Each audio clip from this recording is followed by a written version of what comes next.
Hi guys, it's Carol. How are ya?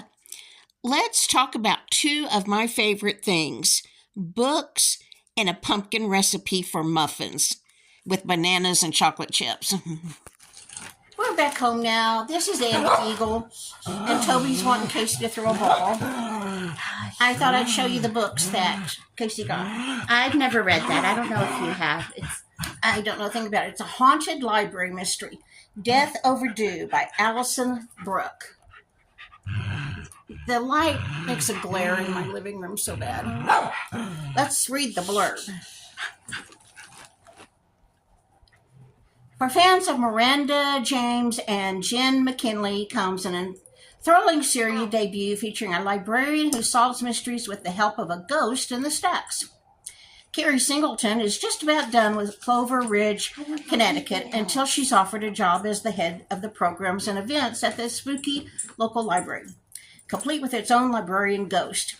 Her first major event is a program presented by a retired homicide detective, Al Buckley, who claims he knows who murdered Laura Foster, a library aide who was bludgeoned to death 15 years earlier. As he invites the audience to share stories about Laura, he suddenly keels over and dies. The medical examiner reveals that he was poisoned, and Carrie feels responsible for having surged forward with the program despite pushback from her director. Driven by guilt, Carrie's determined to discover who murdered the detective, convinced it's the same man who killed Laura all those years ago. Luckily for Carrie, she has a friendly, knowledgeable ghost by her side. But as she questions the shadows surrounding Laura's case, disturbing secrets come to light, and with each step Carrie takes, she gets closer to the end. She gets closer to ending up like Al. Now it's do or die for Carrie. Okay, Death Overdue. Okay. This one is, A House on Apple Hill Lane by, Elizabeth, how would you say it? Bromke? Bromke, I guess. It's an Harbor Hills novel. Is it a mystery? And no, it's just a regular fiction book. I read it online. I was looking for something for us to read, and I thought it looked good. It says, Small Town Secrets. Let's see. Looking to reinvent herself, Quinn Whittle is ready for a fresh start in a new neighborhood. On a tight budget, she's thrilled to discover a charming fixer-upper and jumps to make an offer.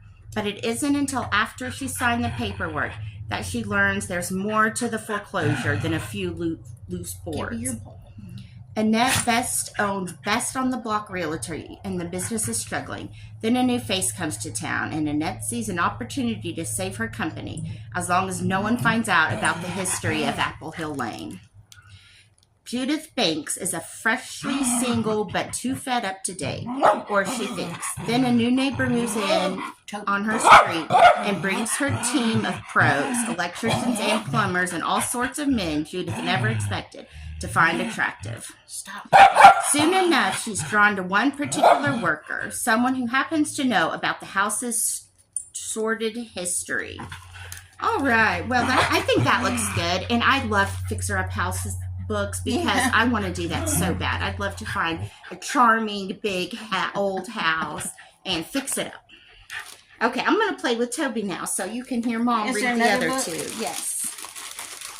Yes, Toby wants his ball that went under the couch. This is a mystery series, and this one I just happened to see on the shelf. We may have read this one before. I'm not sure. I thought we might have, but I couldn't remember it. This comes from author Fanny Flagg. The whole town's talking. I don't see a ball under there. I probably read all of hers, but you know how my memory is. I wouldn't remember them. Oh, there. Okay, the blurb says, the one and only Fanny Flagg, best-selling author of Fried Green Tomatoes at the Whistle Stop Cafe, is at her superb best in this fun-loving, moving novel about what it means to be truly alive. Elmwood Springs, Missouri is a small town like any other, but something strange is happening at the cemetery. Still Meadows, as it's called, is anything but still. Original, profound, The Whole Town's Talking, a novel in the tradition of Thornton Wilder's Our Town and flags on Can't Wait to Get to Heaven, tells the story of Lord Nordstrom, his Swedish mail order bride Katrina, and their neighbors and descendants as they live, love, die, and carry on in mysterious and surprising ways.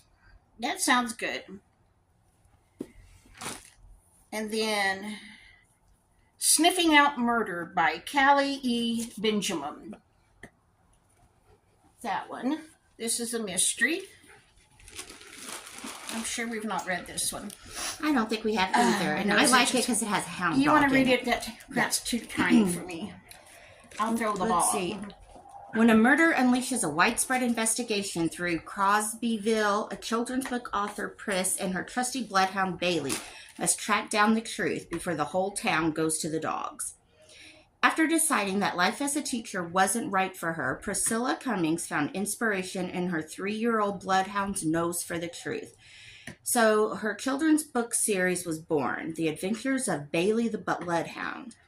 After a massively positive response to the first book, Pris moved back to her hometown of Crosbyville, Indiana to write full-time.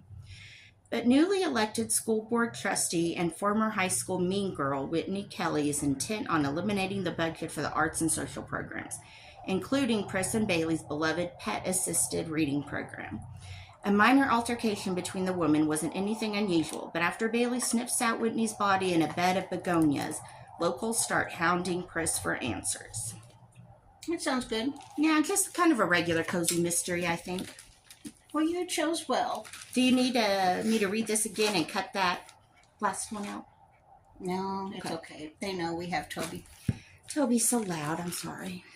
I thought of something else I wanted to tell them. Who's that comedian I like that has blonde hair and she's in her 50s and she's from Tennessee? Oh, I don't remember her name. I want to say Lori Morgan, but that was a singer. Oh, it's Kelly Morgan or something Morgan. What is it? Leanne? Yes. Leanne Morgan. I just love her. She is so funny. I saw a little YouTube clip where she was on the Tonight Show or whatever, one of those night shows. And she was talking about she was in California to film a pilot for a sitcom. I hope she gets that sitcom. That would be awesome. I just love her.